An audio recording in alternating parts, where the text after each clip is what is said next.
India mein, I'm from Mangalore, that is southwest India. Mm-hmm. After my schooling, everything, I did my medical school from Kasturba Medical College, Manipal. It was a very cosmopolitan place. Had students from all over the world. That was kind of nice. But I never had any intention to come to United States.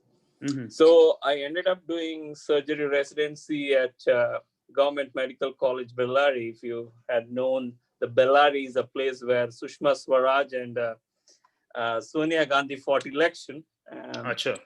And Sonia Gandhi ended up winning, but after that, Congress never won in that place. That's what happened. Anyway, that is a bit of a history. And then I was doing my surgery residency in India, and then I had an arranged marriage with my wife, Lakshmi. I remember you saying your dad met her as the first Indian he met, right? Or Mm-hmm. talked or something like that. Mm-hmm. You Mm-hmm. mentioned to me. Yeah, it was arranged marriage, but her parents came in 70s. They moved back to India in 90s, Mm-hmm. and she was very adamant that we come to United States. That's how everything started. KMC same I finished in 2000, and I Acha. did 2000 to 2003. I did surgery from Bellary Government Medical Acha. College. ठीक है. Then I ended up briefly preparing for USMLE in Bangalore, and ended up working in a medical school there. Then we came to United States in 2004. अच्छा, And ठीक है.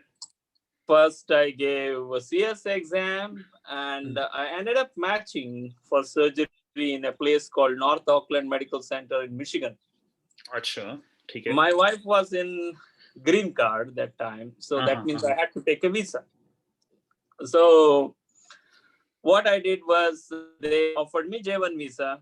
Mm-hmm. And first I got my visit visa from New Delhi, because Madras used to be those days, Chennai, Madras Mm-hmm. used to be the busiest consulate. And it was very difficult to get interviews. Then those days you could, if the spots are available, you could go to Delhi. That's how I अच्छा, got my visit visa from Delhi. got it. And when this J1 visa was offered to me, I had to go back to India. I went to India, and I thought, oh, chalo, why go to Delhi so far? Madras is so close. Let me go to Madras and get the J1 Uh-huh. visa. That was the thought. Sure. So I went there. I had surgery residency. I had the contract for 5 years, categorical, everything. I was like, I'm ready. क्या So बात है. went to a visa officer in Madras. The first question he asked, started with the conversation, doctor from India will never come back. That's how the thing started. Mm-hmm. Then I knew where it was going to. He ended up saying that your visa is rejected. I don't know the reason. Wow. Yeah. So I had every 5-year contract, categorical surgery, everything in my hand. कुछ तो करना पड़ेगा. Good thing that I had done surgery. So I went Mm-hmm. back to Nepal, which is near my hometown, and they Mm-hmm. took Mm-hmm. me as assistant professor of surgery. Okay, very nice. And I was fortunate enough to work with one of the good surgeons there.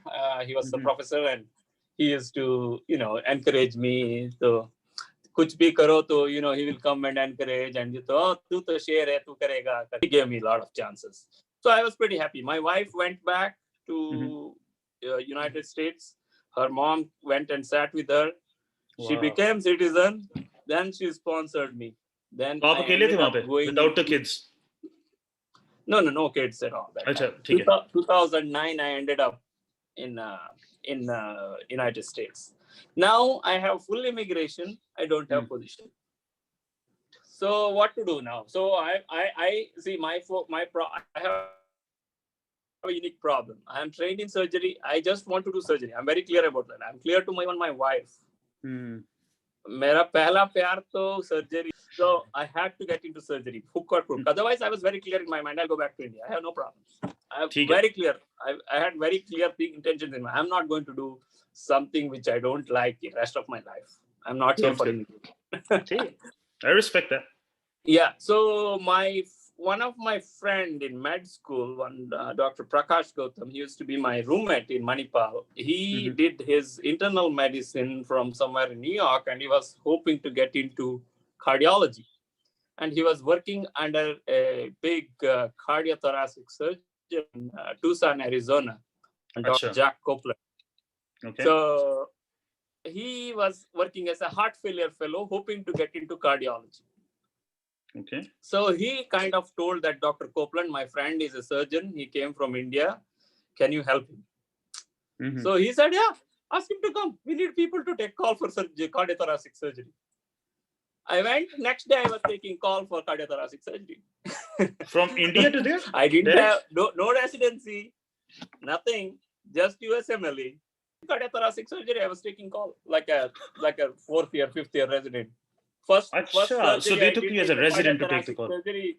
Wow. Yeah, first day I was on call, we got a case of aortic dissection. That's the first surgery I did in the United States. I was assisting, obviously. I was not the main surgeon, but Wow. I did that. But that is not going to take me anywhere, as you understand. My title was heart failure fellow. Oh, so you got a surgical. Okay, so you got a fellowship because of your residency That is in a India. non-accredited, yes. Oh, okay. It was So pure luck. That's all I can say. no, yeah, I I don't get think, it. I got a paid job. उसके बाद तो there was some problem with the cardiothoracic surgery and general surgery. There were some problems. I don't think I can talk about that. You don't have So, to. That's fine. The cardiothoracic surgeon who hired me had to leave. Okay. So he was going to be my biggest pusher to general surgery in that program, and that was not going to happen. I was telling you that for my chances of getting into surgery at Tucson, Arizona, was almost nil for some conflict between cardiothoracic surgery and general surgery. So it was not getting me anywhere. At this point, I have a wife, and my wife ended up getting pregnant. I needed the job badly. This was the cardiothoracic surgeon was moving out. That means this is a non-accredited job. Nobody is going to keep me here. I need to find something. So I ended up applying for general surgery that year, and I did not match. 2010, I did not match. Okay. So I said, what are my options now? Either go back to India, or there are other things I could do because of my surgery experience. I could do abdominal transplant. I thought, this is not going to work out. I applied for multi-organ abdominal transplant. I thought I'll do that and probably go back to India after that.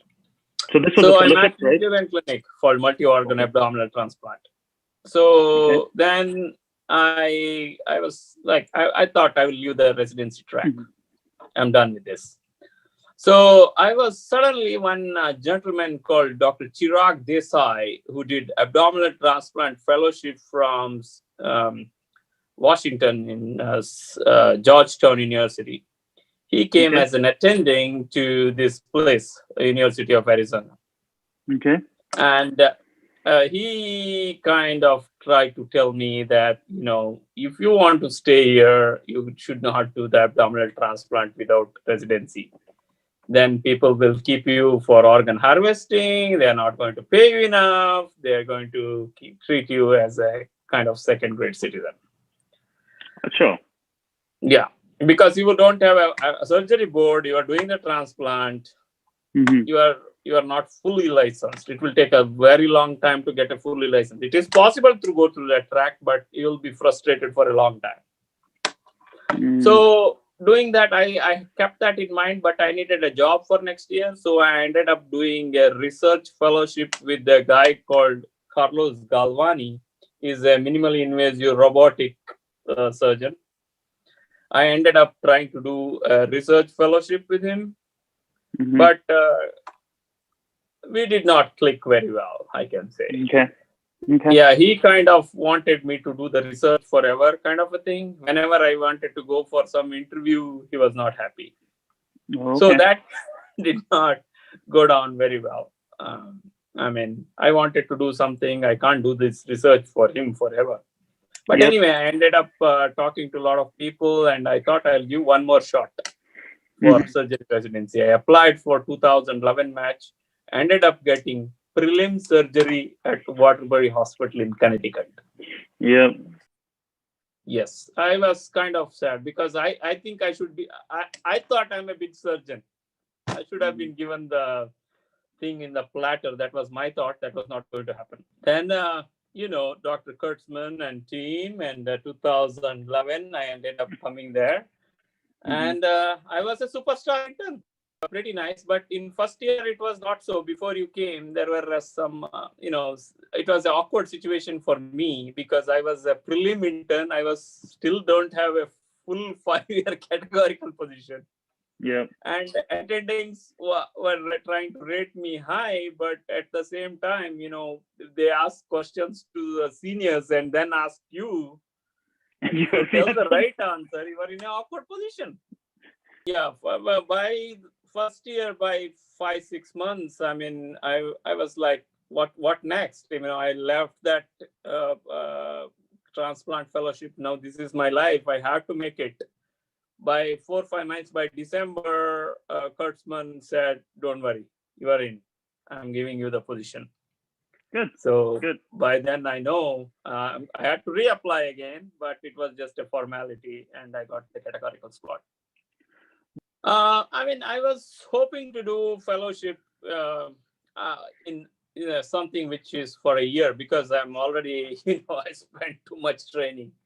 Mhm. So I liked, as you know, Dr. Zhang was there. He was kind of pushing Mhm. us to do colorectal surgery from the beginning. So I did a lot of research in colorectal surgery, and I went to Sloan Kettering, and then for as a part of rotations, I worked with Dr. Julio Garcia Aguilar. He's one of the biggest names in colorectal surgery in the world. He Mhm. ended up writing a letter to me that helped me match into colorectal surgery at Allegheny Health Network in Pittsburgh and Erie.